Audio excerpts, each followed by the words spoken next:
Hi, I'm Brian Mullin, and this is Balls Out Physics, Episode 3, Centripetal Force, Gravity, and the Sun.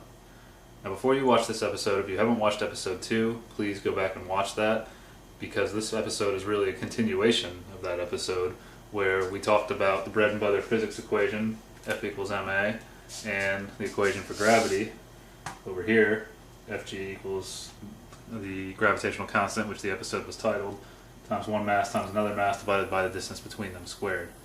Now in that episode I focused on the fact that the gravitational constant may have been calculated by estimating Earth instead of through experimentation, as we've been told.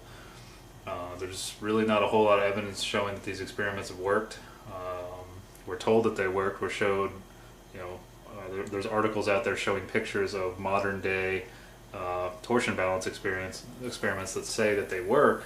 But a lot of people out there say they don't work, and I've never seen any replica of the original torsion balance experiment that Cavendish did, or Henry Cavendish did in 1798, which I'd really like to see, because that's really where it all started.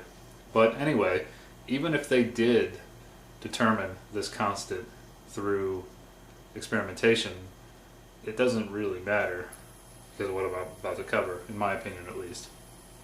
So, diving in, this episode is really about the relationship between centripetal force and gravity, or setting them equal to each other, because the gravitational force that's supposed to hold our Earth to the Sun, make it orbit the Sun, is really a centripetal force, and this is the theory. Okay, so what a centripetal force really is a force directed towards the center of a circle. So a ball on a string is the best way to give an example of this. You have a ball or a mass, a little foam spherical Earth here, and a string representing the force pulling it towards the center, which in this case would be my hand, where you could say that was the Sun. So you spin this around.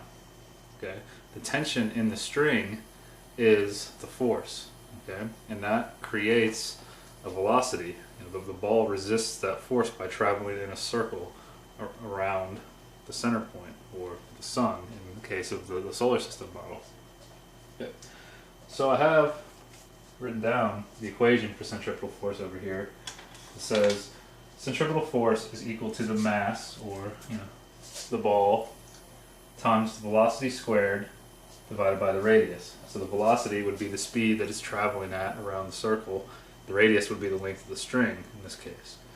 Or if you look at the solar system model, which I've got drawn right here, with just the Earth and the Sun, it would be the velocity, the instantaneous velocity of the Earth at any point around the circle, and the radius would be the distance from the Sun, and the mass, of course, would be the mass of Earth. Alright, so it is the mass of Earth, not the mass of the Sun. Remember that. So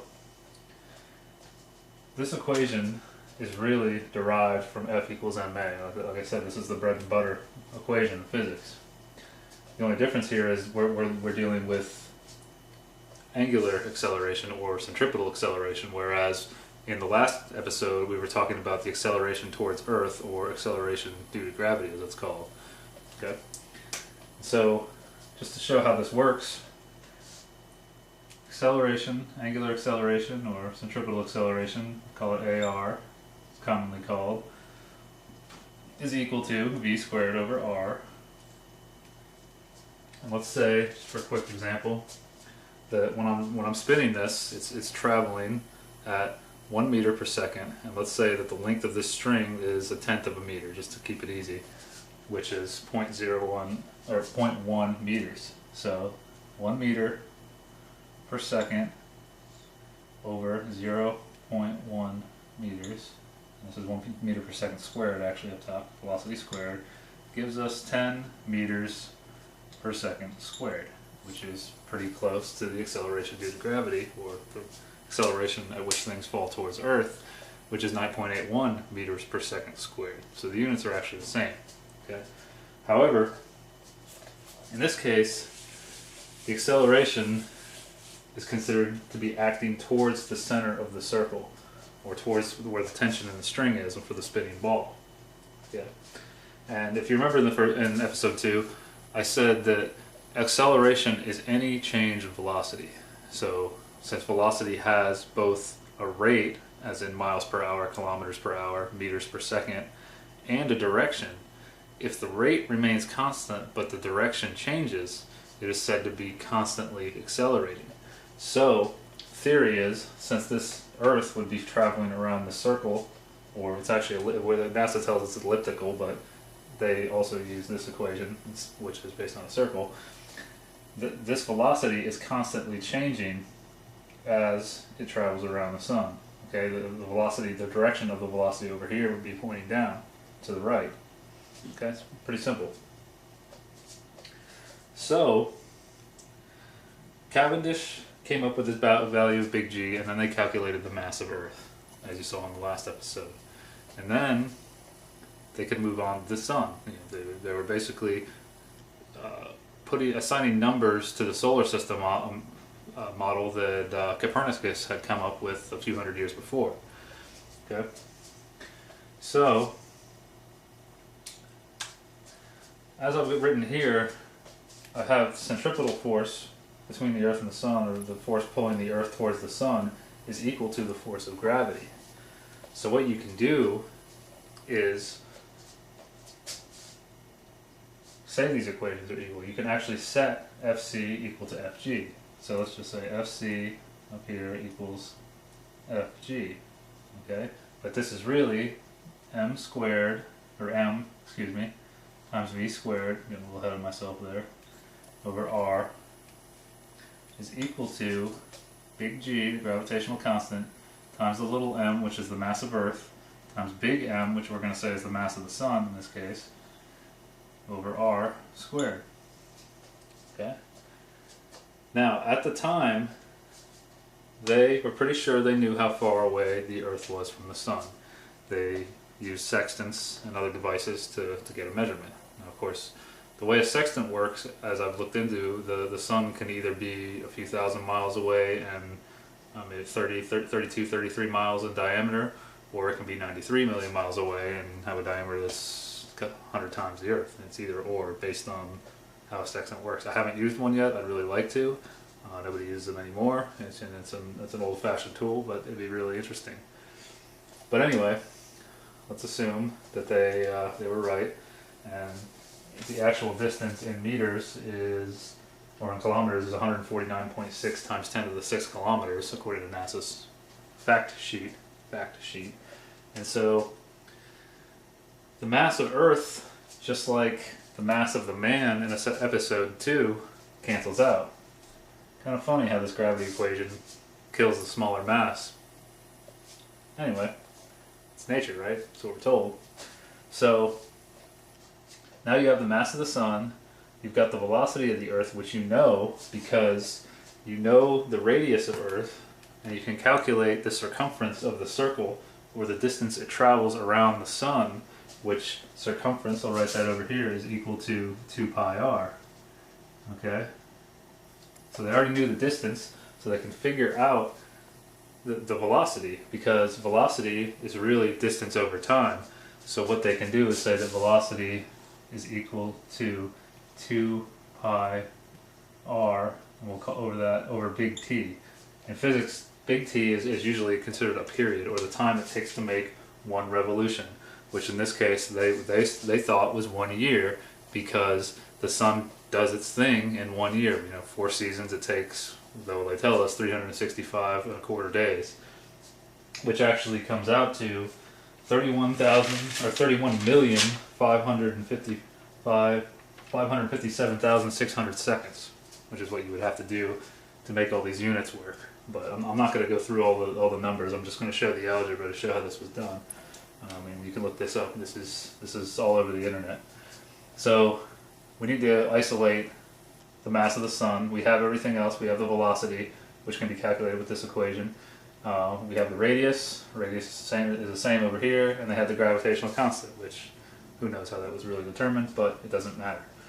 Okay, so showing some simple algebra here, you could say multiply this side times r squared over g, multiply this side times the same thing, r squared over g, just to show the steps. So R squared cancels, G cancels. Over here you've got R squared times V squared over G times R. And then this R cancels. So you really just have R times V squared over G is equal to the mass of the sun. And that comes out to 1,988,500 times 10 to the 24th kilograms. Now this is many, many times more massive than the Earth. The Earth is actually 5.97 times 10 to the 24th kilograms, I think. Is that written down? Yep, roughly. So, many, many times more massive than the Earth is what we're told. Which, you know, see the solar system model, the sun appears huge compared to all the planets. So, with this relationship now, they calculated the mass of the sun. But as you saw in the example, the mass of the Earth that's orbiting the sun cancels. So, well, the first time I did this, I kind of got a little excited at first, but then I realized, well, the mass of whatever's orbiting the sun just cancels out. It doesn't matter. And so I said, well, what can we do now? You know, because I thought for a minute I'd get to go calculate the mass of Jupiter and Mars. For some reason, I've always liked Jupiter, and that was my first thought. And I said, well, no, you can't, because the mass cancels out, as I showed. So let's go back. Get that equation back up here. What you can do, what people have realized though, is since V is actually equal to 2 pi r over the period, you can say V squared is equal to 4 pi squared times r squared over t, over the period squared. See, it's just this times itself squared. Okay, so going back to that original equation, we can write the centripetal force equation now with that original relationship. That is, we can substitute this for V squared, and that'll give you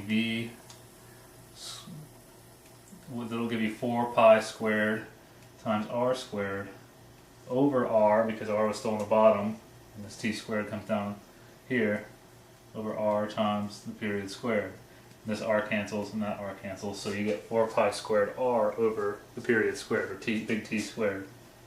Okay? And then set that equal to big G times little m times big M, mass of the sun, divided by r squared. Okay? Now, mass cancels again. But what you can do now, since you know the mass of the sun, or what they say you can do now, is determine the distance of anything orbiting the sun if you know the amount of time it takes, or the orbital period of that object, right? This is what's currently done. So what this breaks down to is you need to get r by itself, because r is the distance, right?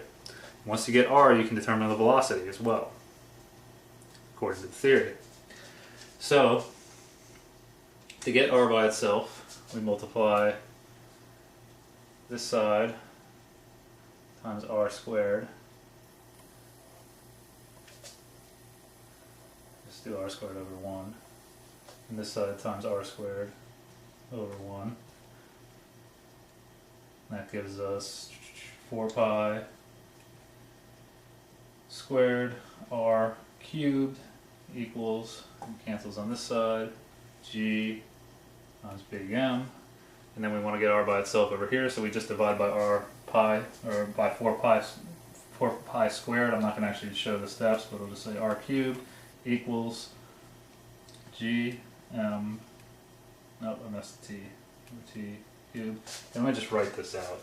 What this actually works out to, instead of doing all the algebra for you guys, I can do it, I've already done it. And if you look this up, this is the period equation. R ends up being, so I'm not boring you with all the algebraic steps, the cube root of the gravitational constant times the mass of the sun times period squared over 4 pi squared. Okay? That's what this breaks down to. You can solve for r. And so what they say is that if you know the period, for instance, Jupiter takes 11.86 years to do its thing. You know, we see it, if you pick a point in the sky and you record where it is in the sky, it will take 11.86 years to get back to that point. People have been watching these things, the wandering stars, as the ancients used to call them, or the planets, 8 of them, that, well, 7 we can see, we're supposed to be on one of them, since the beginning of time, as far as we know. So this is well documented. The period, or the time it takes for each one of these 7 entities to do its thing, is well documented. Okay, and so you would need to convert the time for Jupiter into seconds, and that is actually, just to throw a number out there, 374,198,400 seconds. Pretty long time. Lots of seconds. So you plug that in, you've got how far Jupiter is from Earth, right? Well, I don't really agree with this. And the reason I don't is because we got to back up here. The only thing that matters, according to this equation, is the mass of the Sun. The mass of Jupiter doesn't matter, so Jupiter could be a golf ball, or it could be, what they tell us, something with a mass of 318 Earths, roughly. So, based on this, the mass doesn't matter. What about this over here? This original proportion that I talked about in episode 2. As the mass of each object increases, the force of gravity increases. As the mass of one of those objects decreases, the force of gravity decreases. But the way I look at this, it's saying that the Sun controls only. Let's back up a little bit. Maybe I'm getting a little ahead of myself here. Go back to this original relationship. We don't need to do this anymore. We'll go back to just keeping it simple. You say the centripetal force Fc.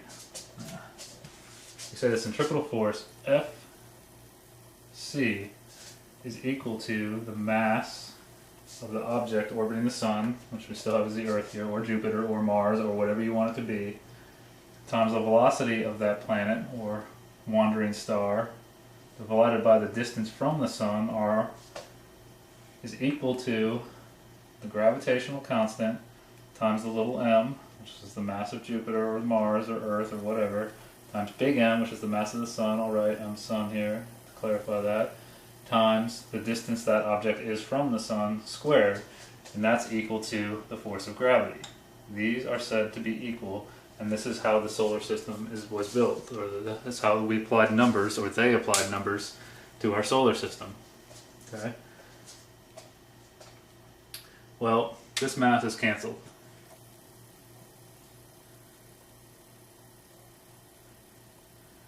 So now, if you just cover this side and look over here, this is no longer a force. You need this mass to have a force, right? Just like you need a force down here. Or if you cover this side, this is no longer a force because the gravitational constant needs the units of mass, in this case kilograms squared. So this is no longer a force. So if you cancel out these little masses, you cancel out the force. You can't have your cake and eat it too, so to say. This defies logic, in my opinion. How can you say that the mass of the object orbiting the Sun does not matter?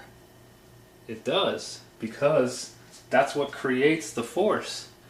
This says that the force goes away, so then what happens? This doesn't make sense. But if you go back to that equation that I showed, you say R equals the cube root of G, which you can solve from this, just to show this again, times the mass of the Sun, times the period of the object orbiting the Sun, how long it takes to go around one time, divided by 4 pi squared. If you take the period of any of the planets, I did all the planets, even Earth, or the wandering stars, and you plug this time in, you get the exact radius, roughly the exact radius that NASA has on their fact sheet from every one of the planets, their fact sheet. So, you know, I've looked into this for a while and I've been aware of how masses are calculated. So you say, how do you figure out the mass of the object that's orbiting the sun then? Because this says that the sun wins. The mass doesn't matter. I don't know. Well, what they say is they observe the object. They observe Jupiter, for example, and they observe the moons that they tell us are orbiting Jupiter. And they can tell by the tug and the pull back and forth, say like, I don't know, let's say that this is Jupiter and this is a moon, and they can see the little wobble it gets from the moon going around it, the wobble effect on the planet, that they can estimate the mass. Okay, and maybe they compare it to what they think is the relationship between the sun and the earth. But it's all from observation. It's kind of guessing, I think. Lots of guessing. When I took astronomy, I was kind of blown away by this, especially because NASA tells us that these are facts. But it doesn't matter if their estimation's wrong according to this equation, because mass doesn't matter, right? But it does matter. This equation right here, this gravity equation, causes these two forces to cancel out. Just like in episode 2, when you set this equation equal to the weight equation, the smaller mass is eliminated. This is... how have we gotten this far? Is what I'm asking. I mean, this is my opinion, but I don't understand how the smaller mass cannot matter. And both equations depend on that smaller mass. Just because the mathematics works doesn't mean it's logical. This is a huge mistake that I think we've been making for years. Is somebody writes an equation and the math works, things cancel out, and you get a number, and we think we've actually figured something out. But you always have to employ logic. Actually, Tesla had a lot to say about this, and if you know anything about Tesla, I think he was the greatest engineer that ever lived.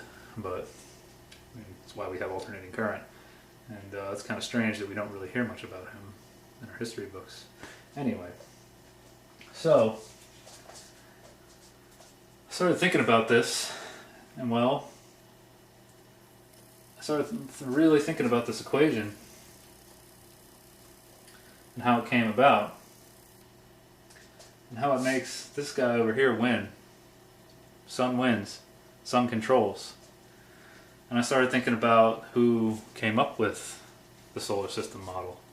And that was a man named Copernicus. You can look this up. Copernicus was the first person to propose the solar system model. And well, Copernicus was a pagan. Pagans worship the sun. Interesting. Copernicus proposed the solar system model to the Church of England in the early 1500s, maybe 1513, 1514, somewhere around there. I might be wrong on that, but early 1500s. He proposes this model to the Church of England. You can look all of this up. And Church of England says, yeah, that sounds great. We're just going to get rid of 1500 years of Christian belief, or Catholic belief, I guess, if you want to call it that, and we're just going to adopt this model. Because the Bible actually says the earth is flat and it doesn't rotate, and it says that everything goes around us. Now, some Christians have argued that, but my Bible, I was raised Catholic. I don't really consider myself anything. I consider myself my own religion, the 1 in 7 billion religion. It's a separate issue. But you turn to page 5 in Genesis, and we've got this. New American Bible, Catholic Bible. What's that? That shows a flat earth with a firmament and the stars and the sun and the moon going around us. That's strange. And they would just give it up because a pagan came and told them that everything goes around the sun? People hammer science and say that science is the answer. They don't realize that the science of their world and this solar system that we're supposed to live in actually came about through religion. Very strange to me.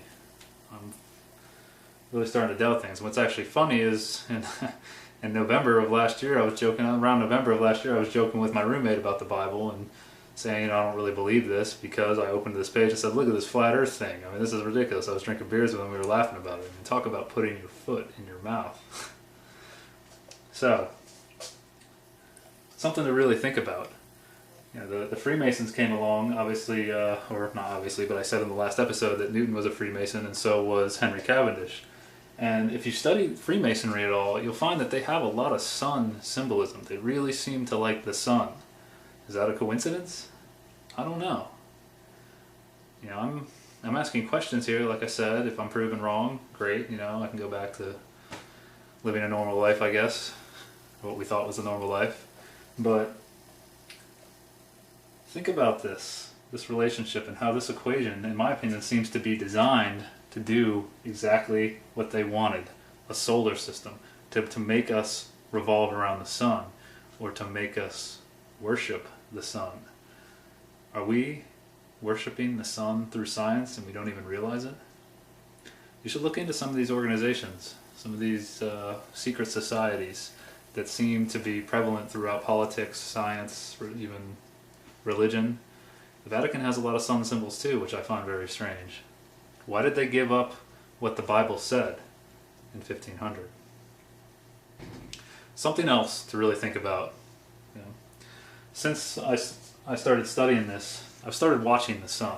Now, I don't recommend looking directly at the sun, because you'll see spots for a little while, but if you notice, the sun comes up in the east, comes up above the horizon in the east, and as it moves through the sky in the day, it starts off, the diameter appears to be a little bigger than it does at midday. And it's very noticeable when you look at the moon this way. The moon does the same thing. The sun and the moon move through our sky at the same way, really. I mean, of course, the sun is moving faster than the moon.